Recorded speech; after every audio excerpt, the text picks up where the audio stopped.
Fundación Libertad y Desarrollo presenta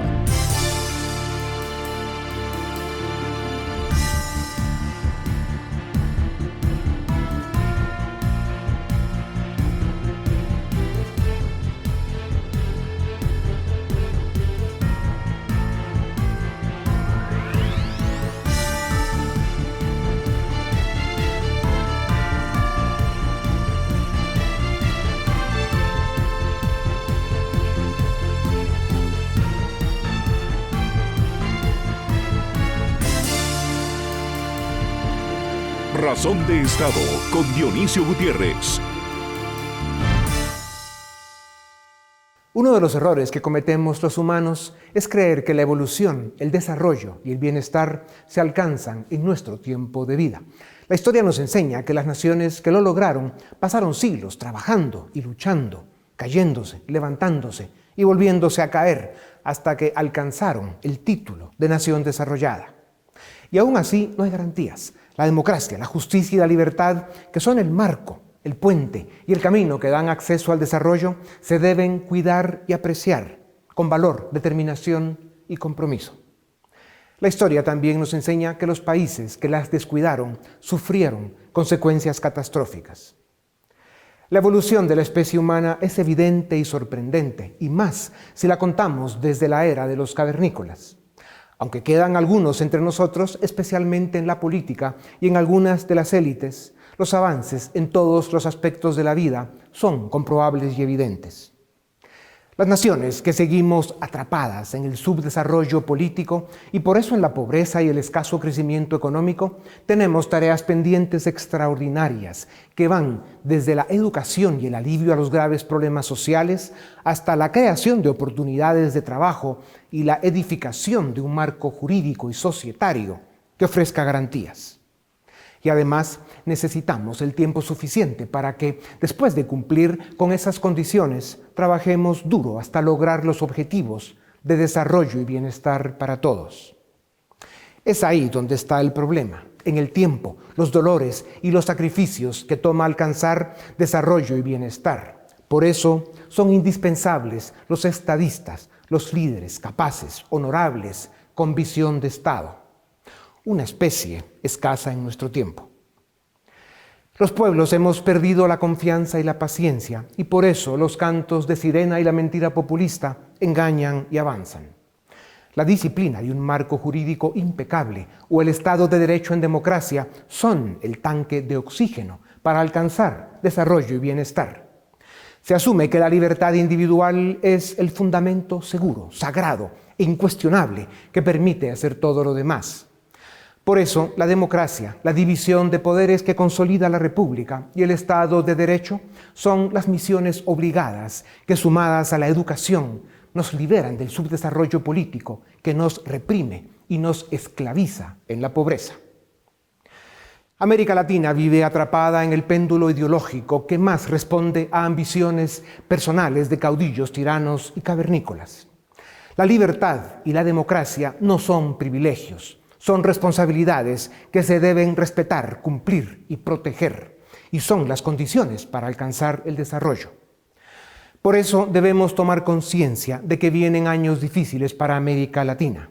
Con estados débiles y disfuncionales, la pandemia aceleró nuestras desgracias y está sirviendo de plataforma a la locura populista de la izquierda radical empoderada a causa de la corrupción de la derecha incompetente. La democracia y la libertad están en peligro y lo está también el futuro. Si al menos queremos en nuestro tiempo de vida sentar las bases que nos permitan avanzar, un primer paso seguro y honorable será hacer un acto de humildad que reconozca nuestras limitaciones. El segundo es estar dispuestos a los sacrificios necesarios para defender el único valor y el único camino que da luz y resplandor a las naciones. La libertad.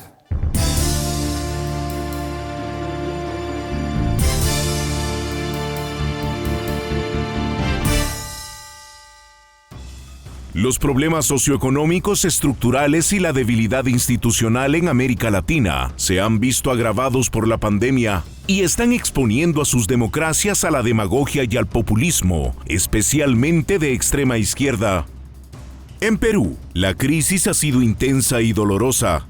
Es el 14º país con más muertes por millar de habitantes por COVID en el mundo. Casi 1 de cada 200 peruanos ha muerto por COVID. La vacunación no ha cubierto ni al 4% de la población, lo cual deja a Perú rezagado y muy por detrás del resto de Sudamérica.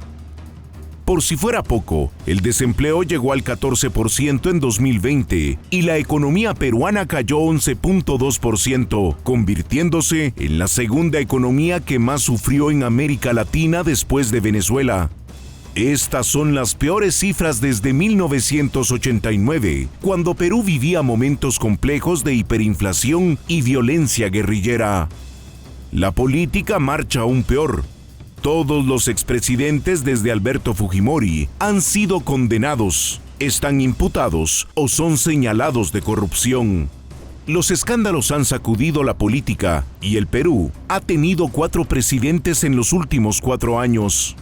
En medio de este clima de desencanto con la política y en medio de la crisis sanitaria y económica que trajo la pandemia, los peruanos acudieron a las urnas el pasado 11 de abril. Hubo 18 candidatos presidenciales y 20 partidos buscando una representación en el Congreso. Ante tremendo desorden, dispersión, confusión y subdesarrollo político, los votantes tomaron decisiones. Pedro Castillo de Perú Libre, un candidato de extrema izquierda, se llevó el primer lugar con apenas el 19% de votos válidos. En segundo lugar y solo con 13% de los votos quedó Keiko Fujimori, la hija del expresidente Alberto Fujimori. Los votos nulos y en blanco sumaron el 18%, la cifra más alta en 40 años. En el Congreso, el 78% de los diputados eran nuevos y 101 de los 130 diputados no tienen experiencia previa en la administración pública. El partido de Pedro Castillo controlará el 28% del Congreso con 37 diputados y el partido de Keiko, Fuerza Popular, será la segunda fuerza con 24. Pedro Castillo pretende dinamitar el sistema político y económico del Perú. Propone nacionalizar las industrias extractivas, abandonar el Pacto de San José y los tratados de libre comercio. Amenazó con destituir al Tribunal Constitucional y redactar una nueva constitución para el Perú. Vladimir Cerrón, un marxista-leninista y titiritero de Pedro Castillo, es el cerebro detrás del proyecto totalitario para el Perú. Un personaje acomplejado y siniestro que fue condenado por corrupción en 2019. El modelo político del Perú, imperfecto y disfuncional, es equivalente al desastre venezolano antes de Chávez. Sin embargo, si llegan estos personajes de extrema izquierda, podríamos ver al Perú seguir los desastrosos pasos de la Venezuela chavista. Por su parte, Keiko Fujimori, la otra candidata y otra consecuencia del subdesarrollo político latinoamericano, estuvo en detención preventiva, acusada de hechos de corrupción hasta mayo del 2020. Por su historia familiar, la presidencia dictatorial y corrupta de su padre, y por su propia trayectoria política, Keiko Fujimori tiene un alto antivoto que pone su victoria cuesta arriba. El próximo 6 de junio los peruanos decidirán el futuro de su país en una segunda vuelta electoral. Según los sondeos, el marxista Pedro Castillo aventaja a Keiko Fujimori por varios puntos, aunque cerca del 30% de peruanos aún no está seguro a quién dará su voto. Un escenario dominado por el subdesarrollo político, el desencanto de un pueblo con su democracia, una realidad social comprometida, una economía insuficiente y una pandemia han llevado al Perú al borde del colapso. Si las élites y los ciudadanos latinoamericanos quieren preservar sus democracias y sus libertades civiles para luchar por un mejor futuro, a pesar de las imperfecciones y las limitaciones del sistema liberal, el menos malo de los sistemas conocidos, tendrán que desacomodarse y salir de sus trincheras para salvar sus democracias, fortalecer sus instituciones y devolver a los pueblos el derecho a la esperanza, en democracia y en libertad, lejos del populismo empobrecedor.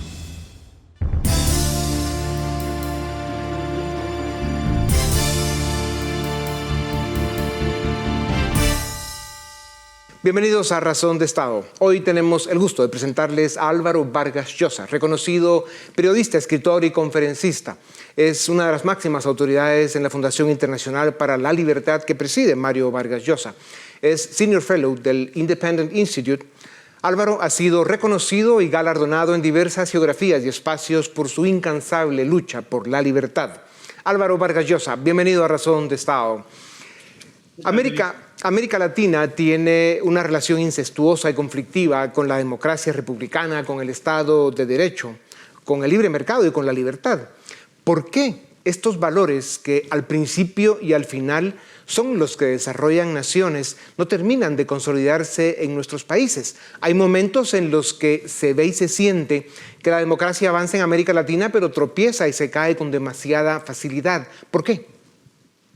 Yo creo, Dionisio, que hay causas históricas y causas recientes. Creo que tuvimos un trágico siglo XIX.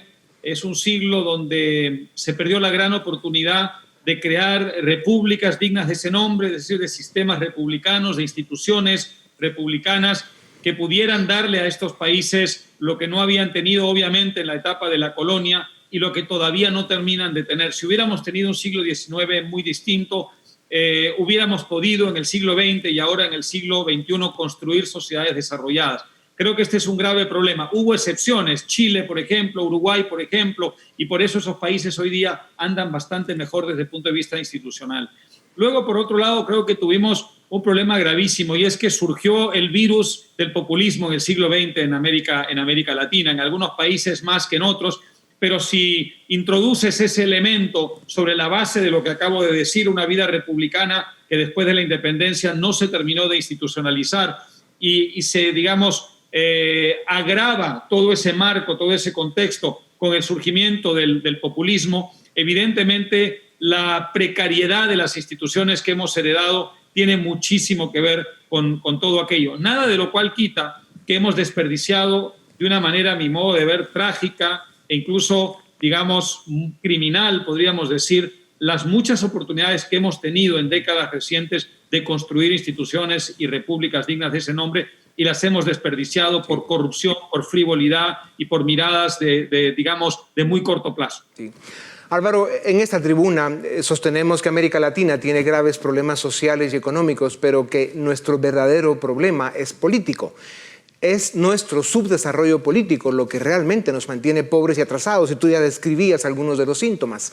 Estos síntomas o las causas de ese subdesarrollo pues son eso, la falta de evolución cultural, la corrupción, la ausencia de instituciones que ofrezcan las garantías y las certezas que el desarrollo necesita. Esos síntomas incluyen élites distraídas, de lo cual tú has hablado bastante a través de tu vida, ciudadanos ausentes y la llegada de los peores de la sociedad a la política. ¿Cómo se cura esto?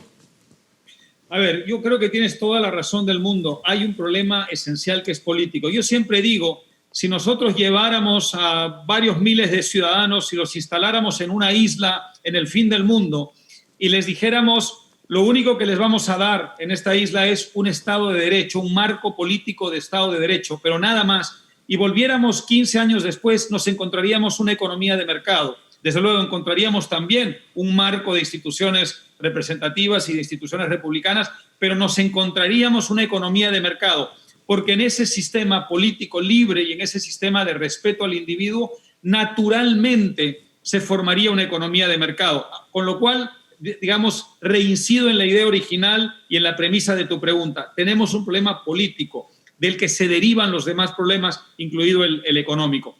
Creo que esto tiene que ver con un tema cultural, un tema educativo, pero también un tema de liderazgo, Dionisio. Hay la gran pregunta, que es un poco la discusión entre el huevo y la gallina, de si primero vienen las digamos, instituciones o si primero viene, digamos, la cultura y que gracias a un cambio cultural se construyen buenas instituciones. Hay ejemplos de ambos casos.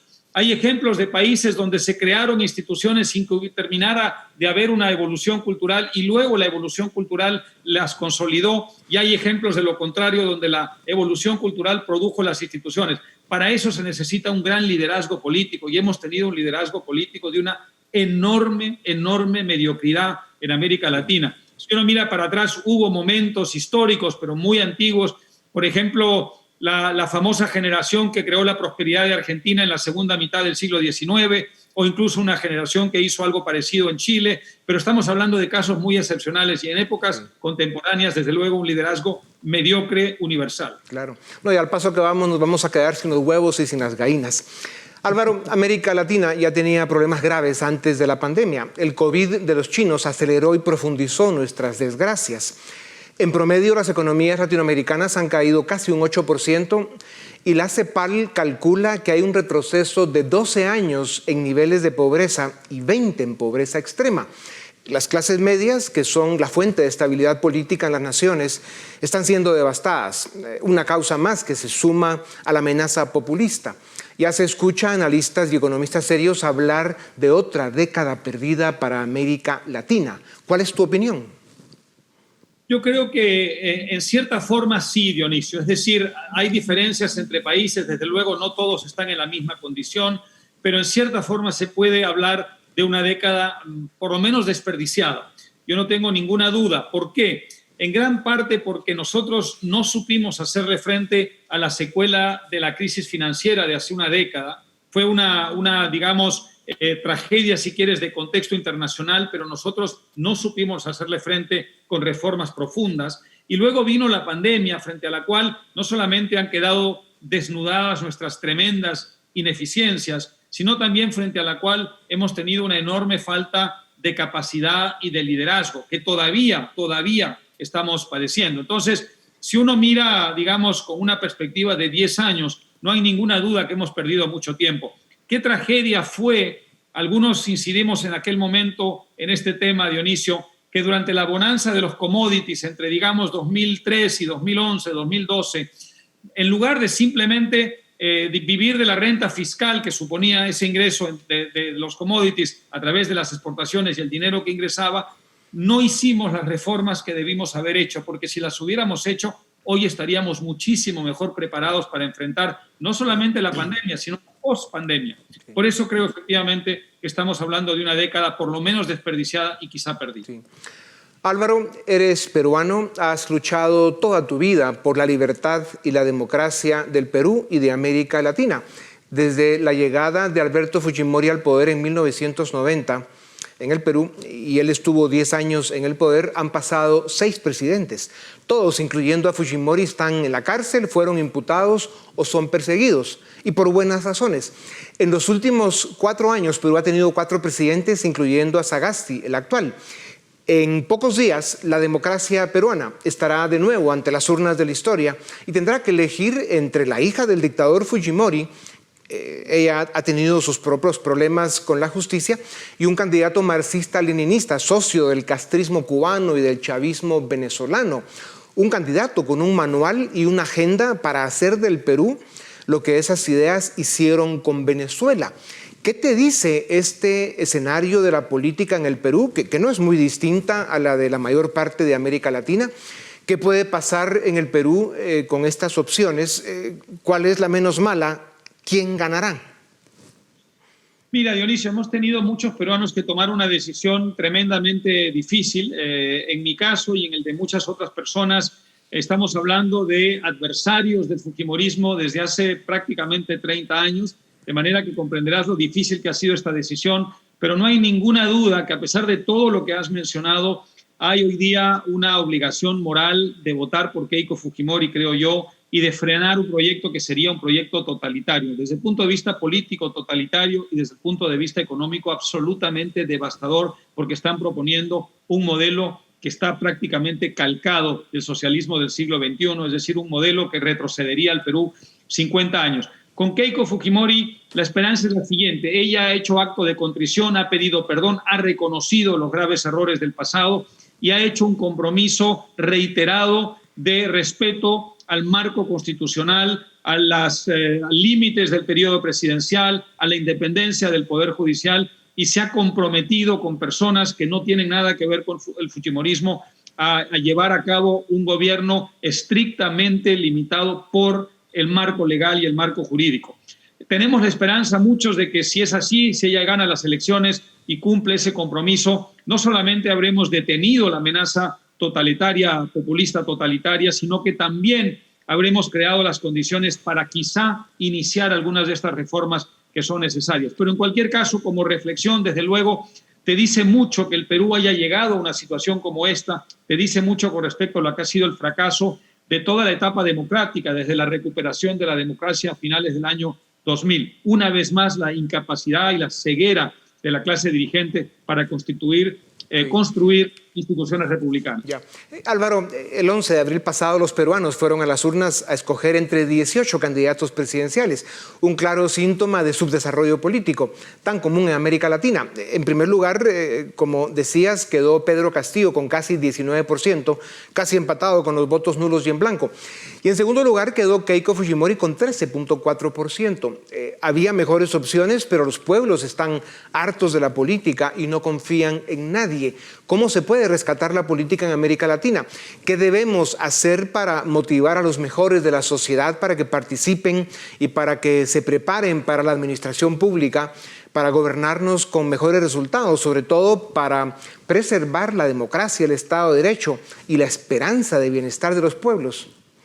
Creo que este es el gran problema, Dionisio. Los mejores no quieren intervenir. Los jóvenes hoy día, y sobre todo los mejores, tienen una especie de aversión a la vida política perfectamente comprensible. La asocian, digamos, con los peores males de nuestra vida pública, de nuestra vida social, y entonces quieren alejarse de ella. Y el resultado de eso, ¿cuál es? El resultado es que entonces le dejan el terreno completamente libre a los peores, y eso es exactamente lo que hemos visto en las últimas generaciones.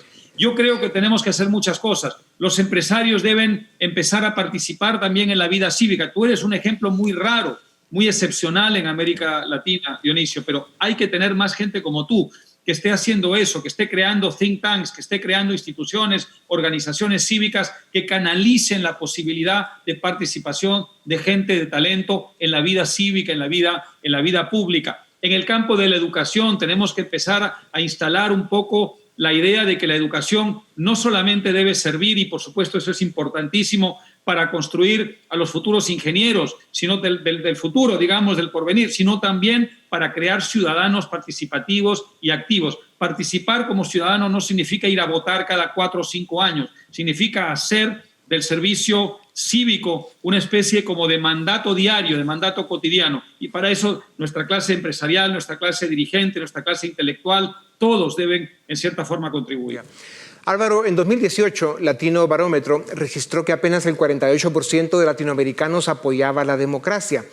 Aquel fue el peor indicador desde 2001. Con la pandemia se especula que este dato es hoy mucho peor. Con todos sus defectos, vacíos y decadencias, peligran las democracias de América Latina. En ese modelo de democracia de fachada, manejada por la corrupción y la incompetencia, es lo que asesina la verdadera democracia. ¿Cómo se corrigen estos males tan graves? Yo creo que esa es la gran tragedia. La gente confunde los malos gobiernos con el sistema democrático y el sistema republicano, y tendríamos que lograr que hagan una diferenciación, de manera que lo que castiguen sea a los gobiernos, pero no al propio sistema democrático, que es de lo mejor que tenemos. No hay comparación entre las dictaduras que hemos tenido, ya sean dictaduras militares de derecha o las dictaduras del socialismo del siglo XXI por un lado, y las democracias mediocres por otro lado. Una democracia es siempre infinitamente mejor porque permite corregir los errores y además porque permite un grado de libertad que los otros regímenes nunca permiten. Pero yo creo que lo que tenemos que hacer es una serie de reformas, la gran reforma del Estado, la gran reforma de la participación ciudadana y sobre todo mantener una independencia estricta del Poder Judicial. La politización de nuestro sistema jurisdiccional, yo creo que ha contribuido en cierta forma a deslegitimar a ojos de muchos ciudadanos la idea de que la democracia es un mejor sistema que las alternativas. Álvaro, desde los 90 el populismo de izquierda en América Latina, o el socialismo del siglo XXI, como lo bautizaron, se convirtió en ese virus que tú describías hace un rato y ha destruido y ha hecho más daño que 4 pandemias juntas. Cuba desde antes, Argentina, Venezuela, Nicaragua, Bolivia, Ecuador, hasta que salieron de Correa, y ahora México corre en peligro. Perú, Colombia y el resto de Centroamérica van por ahí. ¿Cuándo se ha logrado sacar por un momento del poder a los populistas, como es el caso de Macri en Argentina o Temer en Brasil, encuentran un entorno tan crítico que les resulta prácticamente imposible reencauzar a un país en 4 o 6 años. Pareciera que el presidente electo en Ecuador, Guillermo Lasso, se enfrentará con la misma historia después del desastre que el correísmo dejó en su país. ¿Cómo atender el desastre social y económico del populismo en un tiempo lo suficientemente rápido para generar resultados sensibles y favorables para que la población vuelva a confiar en una opción liberal en las siguientes elecciones, una opción liberal de verdad, no esos farsantes que se dicen de derecha, pero que realmente son delincuentes? Yo creo que la única manera es cuando se crea la oportunidad, haciendo las reformas de inmediato y simultáneamente. Simultáneamente significa todas las reformas que sea posible hacer simultáneamente. Creo que si tú dejas pasar demasiado tiempo durante el cual simplemente te limitas a gestionar la herencia, entonces vas a fracasar y vas a dar tiempo a que se reorganicen los adversarios populistas de estos gobiernos y eventualmente frustren ese periodo o esa experiencia. Creo que por eso va a ser muy importante lo que ocurra con Guillermo Lasso en Ecuador. Hay una esperanza que yo comparto de que Guillermo Lasso haga esas reformas. Desde luego el escenario no es fácil, no tiene mayoría parlamentaria, hay una oposición populista movida por Correa y su gente que va a ser temible, pero en todo caso Guillermo Lasso es un hombre que tiene las ideas sumamente claras y yo creo que la voluntad de llevar a cabo reformas. Si la experiencia de Guillermo Lasso es exitosa, si la experiencia de Dionisio de la calle Pou en Uruguay, que va razonablemente bien, es exitosa, y empezamos a mostrarle a la gente de América Latina que hay una vía alternativa, quizá vamos a empezar a ver al liberalismo recuperar lozanía, vitalidad, energía y sobre todo capacidad de atracción hacia las nuevas generaciones. Sí. No, viendo lo que sucede en Colombia y los peligros que el mismo Brasil está corriendo, Paraguay y Ecuador realmente terminan siendo la esperanza en América Latina. Álvaro, hemos visto que el populismo de izquierda tiende a echar raíces en aquellos estados donde existe un recurso estratégico que permita financiar las políticas clientelares de repartición, hasta que se acaban los ahorros, la riqueza y los recursos. A la libertad, la democracia y el Estado de Derecho les cuesta arraigarse y ganar seguidores comprometidos. ¿Por qué?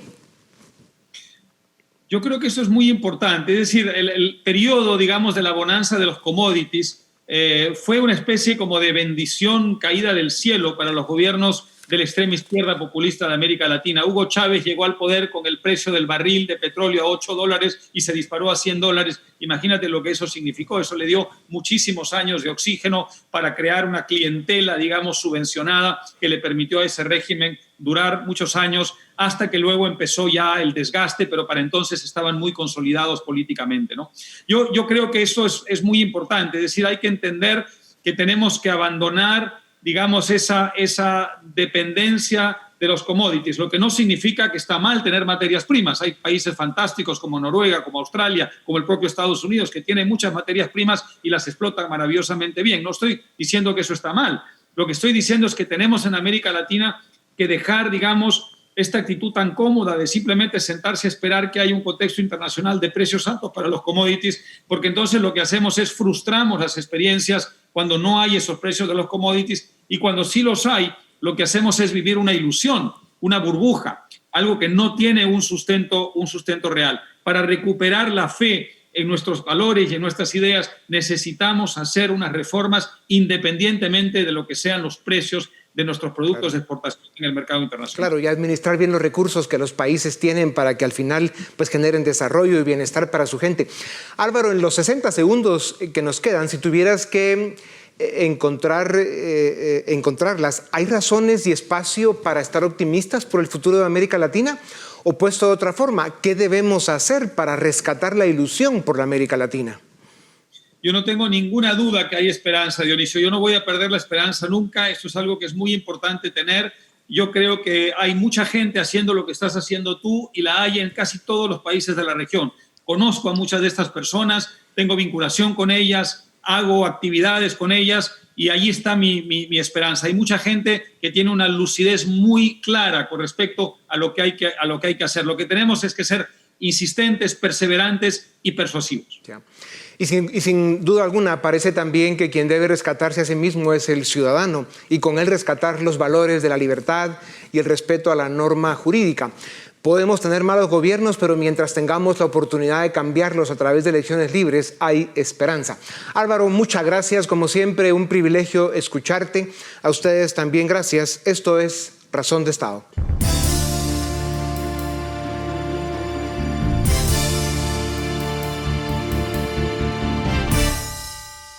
Iniciamos el debate en Razón de Estado. Vamos a discutir sobre las reformas que le hizo el Congreso a la Ley de Contrataciones del Estado, un tema o unas reformas que levantaron muchas críticas desde diferentes sectores de la sociedad civil.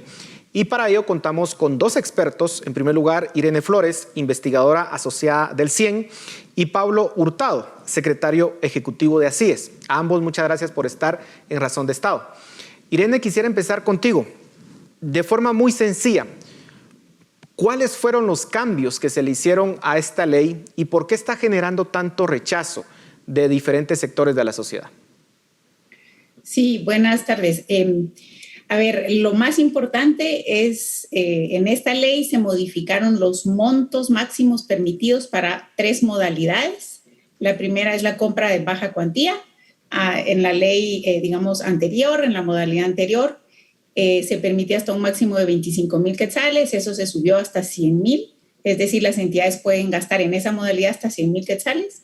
Luego la compra directa, que estaba permitido hasta un monto máximo de 90,000, se sube hasta 200,000 y la cotización se lleva hasta los 2 millones de quetzales. Son 3 modalidades a las cuales se les afecta, se les incrementa en una cantidad considerable los montos máximos que las entidades pueden gastar utilizando esa modalidad. Y atendiendo a la segunda parte de tu pregunta, la reacción que eso ha generado es la reacción que genera el estado actual de las compras y lo que percibe la población de lo que sucede con las compras públicas. Ya se percibe en la población que cuando se gasta o se hace referencia a la compra directa, pues ahí se ve más como un proceso opaco, donde no hay rendición de cuentas, ¿verdad? Donde hay espacios de discrecionalidad y corrupción. Pues esa percepción se agrava cuando dicen que el monto para aplicar y ejecutar a través de esa modalidad se amplía. Entonces, la población, sí percibe que va a ser un poco más de lo mismo, agravar un poco más el problema de falta de transparencia en la ejecución de esas modalidades. Y desde el punto de vista ya más de un análisis técnico, evidentemente, pues eso es lo que va a suceder, ¿verdad? Si uno pudiera predecir en este momento qué va a suceder cuando se implementen esos procesos, pues tenemos 2 modalidades, la compra directa y la baja cuantía, que son modalidades donde no hay mucho diseño, ¿no?, de la compra, no hay que pensar mucho, la entidad no tiene que pensar mucho en unas especificaciones técnicas, convocar a concursos competitivos, hacer evaluaciones en materias técnicas de los bienes que tienen que comprar. Simplemente es gastar por una necesidad muy concreta para atender problemas de momento, sin ningún tipo de diseño y también, importante, poca fiscalización. Pablo, ¿coincides con ese análisis? ¿Realmente se le está abriendo más las puertas a la corrupción con estos cambios? Sí, definitivamente yo creo que debemos iniciar por el principio. Y esto es, ¿cuál es la naturaleza, cuál es la esencia de una ley de contrataciones o una ley de adquisiciones públicas? Y definitivamente, pues, primero, no es una ley de combate a la corrupción. Es una ley que debe permitir a las entidades públicas dotarse de los bienes, de los servicios, de los suministros que necesita para poder cumplir sus fines, su mandato. Por supuesto, con transparencia, buscando la mejor relación del costo y el dinero que se invierte, con eficacia que sirva para lo que se está comprando y pues la parte de eficiencia también. Entonces, esa es la naturaleza y la esencia que debe tener una ley, un instrumento normativo a través del cual se regula la forma como las entidades públicas compran. una ley que lleva 11 reformas muy coyunturales, muy casuísticas, como la que ahora estamos analizando, pues definitivamente se aleja cada vez más de ese propósito, de esa finalidad. Si a eso le involucramos o lo incorporamos otros elementos y otros factores que han distorsionado el sistema, pues se vuelve una caja de Pandora sin posibilidad de que el resultado va a ser el esperado. Ahora, ¿estarán de acuerdo de que parte de las reformas que se le tienen que hacer al Estado, se habla de 4 reformas, y esta ley de contrataciones es clave, dado que permite al Estado precisamente comprar insumos, contratar, se presta, si bien no es una ley anticorrupción, lo cierto es que se presta, si no está bien diseñada, para actos de corrupción y para opacidad. Irene, ¿cuáles son los cambios que se le tienen que hacer a esta ley de fondo para que pueda cumplir con 2 criterios? Pablo mencionaba criterio de transparencia, pero también que tenga la flexibilidad para que el Estado en momentos de urgencia pues pueda responder de la forma más rápido posible. ¿Por dónde tienen que ir esos cambios? Sí, yo estoy totalmente de acuerdo. La ley de compras no debe ser un instrumento de combate a la corrupción, debe ser un instrumento que permite ejecución de procesos efectivos, eficientes y que aseguren el valor por dinero de las compras que realiza el Estado. Y ese es uno de los principales cambios que hay que hacer. Y digo hay que hacer, voy a aclarar, a todo el sistema de compras, no solo a la ley, porque cuando se habla de compras públicas, estamos hablando que la ley regula una parte de esos procesos, pero además los procesos, cuando se implementan, entran en contacto con otras leyes, otros cuerpos normativos y con las capacidades institucionales para implementar esos procesos. Entonces, una le voy a llamar línea de reforma de todo el sistema debe ser el principio de incorporar el criterio del valor por dinero en las compras. Debe prevalecer ese criterio, criterios relacionados con la calidad de los bienes, con temas asociados con el mantenimiento, con las entregas, con la logística. Todos esos criterios deben de prevalecer cuando se realizan compras públicas.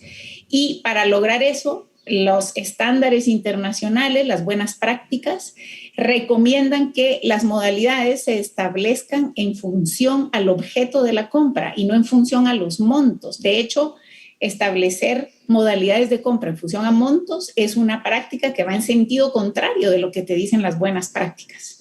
Es una práctica, si quieren verlo un poco así como ya obsoleta, los países que más han avanzado en materia de desarrollar sistemas de compras públicas efectivos y eficientes, tienen modalidades que responden a la naturaleza de lo que se está comprando y no a montos. Ese es un primer gran cambio. Y luego, aquí podemos abundar un montón porque hay un montón de retos, ¿verdad?, que hay que reformar, pero los más importantes, diría yo, el uso de la tecnología. La tecnología en los procesos de compras públicas es crucial. Nuevamente, los estándares y las mejores prácticas requieren que todo ese proceso de compras, que es elaborado, sí, o sea, si hay un argumento que puede ser elaborado, trabajoso, se necesita especialidades, etcétera. Ese proceso debe de estandarizarse y utilizar la tecnología para reducir los espacios de discrecionalidad, en donde casi todo lo haga un sistema. Un sistema puede evaluar ofertas, puede comparar ofertas, puede ponderar los criterios, puede recibir ofertas, etc. Pablo, en medio de la lucha contra la corrupción, hace algunos años, se le hicieron cambios y modificaciones a esta ley de contrataciones, aunque Irene nos aclara muy bien que el sistema de contrataciones del Estado va más allá de esta ley, pero se modificó. Y parte de las quejas que se le hacían en ese momento era que dificultaba la ejecución del gasto público. Y de hecho, el gobierno pasado ejecutaba, digamos, muy poco en comparación de gobiernos pasados. Y una de las razones era los cambios que se le habían hecho a esta ley, que se pretendía con esos cambios precisamente evitar la corrupción. ¿Por qué no funcionaron esos cambios si se supone que se discutieron en su momento con sociedad civil y, repito, se hicieron en un momento en que se estaba luchando contra la corrupción? Justamente porque se hicieron dentro de un contexto y con un propósito, con una motivación asociada directamente a los escándalos de corrupción que se habían presentado. Entonces, muchas de las disposiciones, mucho de lo que se fue implementando fueron prohibiciones. Eso, sumado al temor de los procesamientos penales y todas las situaciones que se dieron, pues es de sentido común. La forma de evitar meterme en problemas es no hacer nada. Y entonces no se ejecutaba. Si no se ejecuta, el Estado no puede cumplir sus fines. Y las necesidades de la población en el último lugar de las prioridades. Entonces, nuevamente, por eso es importante es la incorporación de esos mecanismos, de esas herramientas. Se ha hablado, por ejemplo, de catálogos electrónicos. Hay una cantidad inmensa de productos pues que se compran. Hay 3, 4, 5 opciones que se pueden dar, pero ya se sabe quién las vende, cuánto cuestan. Debería estar a disposición de un clic y poderlas comprar, y se sabe que es transparente, que es una forma transparente, que hay competencia. Otro de los elementos fundamentales es, no puede ser que los tiempos para pagarle a los proveedores tienen dos grandes efectos. Primero, solo las empresas que tienen una enorme liquidez pueden o se interesan en venderle al Estado, porque van a aguantar los 6 meses, 1 año o más a que le paguen. Y segundo, que ese financiamiento que está dando la empresa va incrementado en los costos. Ya ahí es un elemento que no hace eficiente, que no hace eficaz el sistema como tal. Desde hace más o menos 20 años se han venido haciendo algunos esfuerzos por transparentar el gasto público. De hecho, antes de los años 90 en Guatemala, el gasto público era sumamente opaco. A partir de los años 90 más o menos se comienza con una serie de reformas y de cambios a la ley para ir transparentando ese gasto público. Sin embargo, existe la noción, Irene, de que en la última década se han dado retrocesos al respecto, tratando de desmantelar muchos de los paquetes de software incluso que se instalaron en su momento para darle acceso a la población sobre la información, sobre el gasto público, básicamente. ¿Es así? O sea, ¿estamos retrocediendo en la transparencia del gasto público? ¿Es esta ley o estos cambios que se hicieron un retroceso en esa transparencia del gasto público? Sí, definitivamente va a implicar un retroceso. Miren, aquí, para que tengan algunos datos, ¿verdad? Y que la población entienda de qué estamos hablando. En este momento, sin necesidad de reformas, el 80% de los procesos de compras públicas se realizan por medio de la modalidad de compra directa. O sea, ya la compra directa es un instrumento, una modalidad de uso muy frecuente, y con estas modificaciones, en donde el importe máximo para gastar en esa modalidad se incrementa en más de un 200%, lo que vamos a ver es mucho más proporción de procesos de compras públicas ejecutados bajo esta modalidad. Compra directa, perdón Irene, compra directa quiere decir que básicamente no hay un proceso de cotización, no se hace un proceso de concurso público. Así es. Vamos a ver, aquí es muy buena tu pregunta porque es importante aclarar. La ley, como está redactada, requiere que en la compra directa hayan cotizaciones electrónicas. Es decir, que tiene que haber algún mínimo de competencia, ¿verdad? Y adjudicar al proveedor con el precio más bajo. Pero en la práctica, en una evaluación que realizamos varias entidades, incluido aquí los colegas de ACIES, en el 2019, pudimos determinar que solamente el 6% de todos los procesos tenían ofertas electrónicas. Eso quiere decir que la oferta electrónica se usa muy poco. Y si la modalidad que más lo requiere es la compra directa, en términos muy sencillos, no se está haciendo la compra directa con ofertas electrónicas. Es una compra directa, lo voy a poner así simple. De cuenta y caso que la autoridad va a la tienda, ¿verdad? ¿Tienda de qué? Tienda de carros, tienda de bomba, tienda de papel, lo que tenga que comprar, ¿no? Y paga en ese momento. Algo así está en este momento la ejecución de esa modalidad. Y entonces, obviamente, ahí no hay transparencia porque no sabemos, como dije antes, no hay autoridad responsable, no hay capacidad de fiscalización, no hay publicación de información, todo se conoce ex post, no podemos saber si fue competitivo o no. es muy difícil esa fiscalización, por lo tanto sí, sube la transparencia. ¿Cuál debería ser la ruta para poder modificar todo este sistema de contrataciones del Estado? Los tanques de pensamiento han puesto bastantes recursos para analizar este sistema de contrataciones, de hecho haciendo alianzas con otros actores de la sociedad civil. Sin embargo, pareciera que la élite política del país no atiende esas sugerencias técnicas para poder transformar realmente nuestro sistema de contrataciones. Pablo, ¿cuál debería ser esa ruta? Si realmente el Congreso quiere hacer un ejercicio de transformación del Estado, ¿cuál debería ser la ruta a seguir? Bueno, yo creo que el escenario ideal sería, bueno, miren, aquí hay una nueva ley, hay un nuevo sistema de adquisiciones públicas. Sin embargo, eso requeriría la confluencia de demasiados factores, demasiada voluntad política, que lo hace poco viable al día de hoy. Yo creo que hay que ir emprendiendo esto como un proceso. Por ejemplo, y yo creo que también hay que reconocerlo y destacarlo, el actual director general de adquisiciones del Estado está muy convencido de los procesos electrónicos, de que se implemente la firma electrónica. Pues tenemos que apoyar ese tipo de procesos, tenemos que impulsarlos, porque aunque no van a ser de un día para otro el cambio total al sistema, sí van a ayudar a sentar esas condiciones. ¿Qué otros elementos? La planificación. Comprar en el Estado, comprar por parte del Estado, no debe ser un tema de ocurrencias. ¿Qué se me ocurre comprar hoy? Tiene que responder a las políticas, a los proyectos, a los programas que tienen establecidos y poderlo ir ejecutando, justamente como el término técnico lo establece.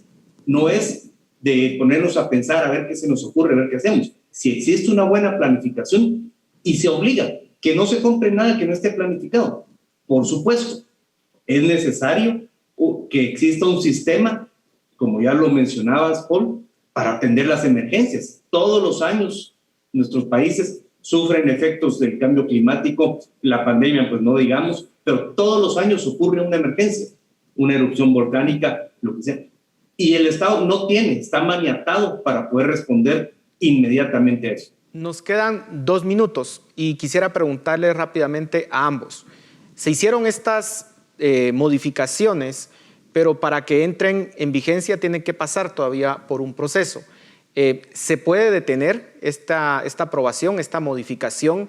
Ya algunas cámaras empresariales se han manifestado pidiendo que se detengan estas modificaciones porque, así como ustedes lo han expresado, abriría más la puerta a la corrupción y a la opacidad.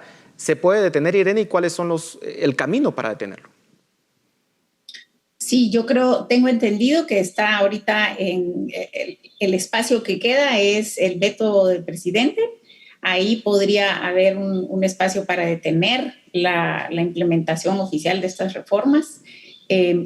Pienso que es necesario, es importante hacerlo. Tenemos que entender que necesitamos reformar el sistema de compras públicas. Hay mucho que se puede avanzar que no necesita ir a Congreso. Como bien mencionaba Pablo, temas de incorporación de tecnología, por ejemplo, aplicar efectivamente y bien la modalidad de subasta inversa, desarrollar documentos de contratación estándar, desarrollar metodologías, guías, manuales, capacitar a las entidades, todo eso hay que seguirlo haciendo. Y luego pues ya sentarnos y pensar en el largo plazo y el instrumento será una ley, pero previo un diseño de qué es lo que queremos como país de las compras públicas. Pablo, en 30 segundos, ¿se debería vetar esta ley? Definitivamente no es recomendable. No es recomendable, pero no podemos ser ajenos a las necesidades que tienen las entidades que van a comprar y en este caso las municipalidades. Yo creo que a la par del veto, o sea, no se puede simplemente vetar. Tiene que establecerse al menos una mesa de conversación donde participe Finanzas, donde participe Contraloría y donde participe la ANAM, para encontrar y poderle sacar el mayor uso a las herramientas que ya existen. Y la Contraloría es un actor importante en este tema, pero ya no nos queda tiempo para poderlo discutir. Así que muchas gracias por su análisis. A ustedes en casa, muchas gracias por su atención. Nos vemos la próxima semana.